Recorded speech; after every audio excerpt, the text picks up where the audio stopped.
Bonjour tout le monde, aujourd'hui chez Son Ultime, je vous présente un produit vraiment génial pour tous mes amateurs d'ampli à tube, préamp à tube. C'est un appareil qui nous permet de tester si nos tubes sont encore bons ou si on a des problèmes avec. Donc je vous présente le produit à l'instant. On parle du produit ici qui est le Orange Valve Tester VT1000. Le Orange Valve Tester VT1000, ce qui va nous permettre de déterminer, c'est de savoir si notre tube est toujours bon, comme on dit, ou s'il commence à être usé, ou tout simplement s'il y a un problème avec. Comment ça fonctionne, ça, cet appareil-là? Je vous montre ça à l'instant. Juste avant, il y a toujours une façon facile de voir si on a un problème avec notre tube. Ça, c'est la façon facile. Quand le dessus devient blanc, ça veut dire que notre tube, il y a une entrée d'air dans le tube. Comme on voit ici, il est craqué. Ça veut dire que c'est un tube défectueux. Tout de suite, on voit ça, on éteint l'ampli, puis on le remplace. On ne se pose pas la question, là. Ça, là, pas bon. Suivant. On arrive ici au côté 88. Donc, j'ai un côté 88 de Macintosh que j'ai inséré déjà. Et ce qu'on va faire, c'est qu'on veut tester, voir, est-ce qu'il est encore bon, mon tube? Et là, c'est là que le Valve Tester devient super intéressant. C'est que c'est facile à faire. Vous allez voir, j'active le produit. Je m'en vais ici, je choisis, dans le fond, côté 88 avec les flèches. Et je lance le test. Donc, le test va démarrer. On voit ici la ligne de progression. Elle va descendre tranquillement, pas vite, jusqu'à 1. Et à la fin de son test, va nous déterminer si le tube, lui, il considère qu'il est encore bon, usé ou s'il y a un problème avec. Donc, ça prend quand même un certain temps. Fait que je vais skipper la vidéo, puis je vous reviens quand le test est presque terminé. Donc, on voit bien que le test s'achève. Et on va avoir un résultat. Bon, il est quoi ce tube-là? Il est-tu bon ou il n'est pas bon?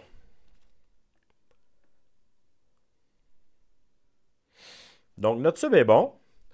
Et on voit ici qu'il y a un chiffre qui apparaît. Ça, c'est pour déterminer, bon, si on veut matcher nos tubes, premièrement, ça va nous donner une valeur. Et aussi, ça dit si le tube, des deux côtés sont symétriques. Dans le cas présent, ils sont symétriques parce qu'il me donne juste une valeur. S'il me donnait deux valeurs, dont une qui flash, puis une autre fixe comme ça, c'est que là, ça voudrait dire que les deux côtés ne sont pas parfaitement symétriques. Donc, ce qu'on veut, c'est des tubes le plus symétriques possible pour avoir un meilleur résultat dans nos amplis. Donc, ça, c'est un résultat. On est content. Notre tube, il est bon. Donc, ce qu'on veut, c'est de voir si on a des tubes qui sont usés et durs pour être changés. Donc, deuxième test. On va aller choisir ici un EL84. Donc, on va aller sélectionner juste ici. On voit très bien, là, 10. Et on relance le test. On va avoir le résultat à la fin. Je vous reviens dans quelques secondes. Donc, encore une fois, notre test s'achève. Nous allons avoir le résultat de celui-là.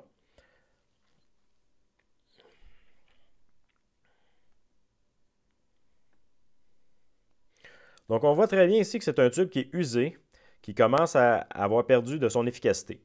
On voit toujours bien que les deux côtés sont symétriques, par contre, il le teste bien. Puis, une autre façon de voir un peu, là, ça ne veut pas dire que c'est à 100% efficace, là. On peut regarder aussi la couleur ici en haut. Quand elle noircit, là, souvent, c'est une surchauffe, là. Donc, c'est un petit côté là, qui peut nous donner un indice, là. Mais ça ne garantit pas là, que le tube est dû pour être changé, mais c'est un indice. Dernièrement, on va tester un tube de préamplification. Celui-là, il est déjà testé défectueux. Donc, ce que je veux voir, c'est est-ce que mon tube tester va être capable de voir s'il est vraiment défectueux. Donc, je vais aller choisir, on voit ici que c'est un 12AX7. Donc, je vais aller choisir un 12AX7 sur mon tester. Je vais lancer le test.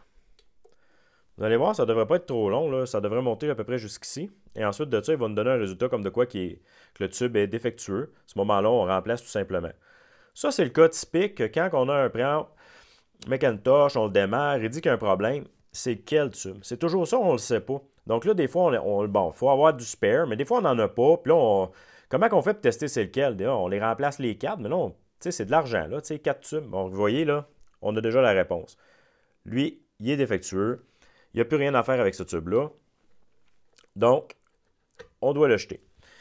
Donc, comme je disais auparavant, c'est difficile des fois de déterminer exactement c'est quel tube. Et ça permet exactement de faire ça, de savoir notre tube, est-tu bon, y est-tu usé ou tout simplement, y est-tu défectueux. On est capable de le trouver avec ça.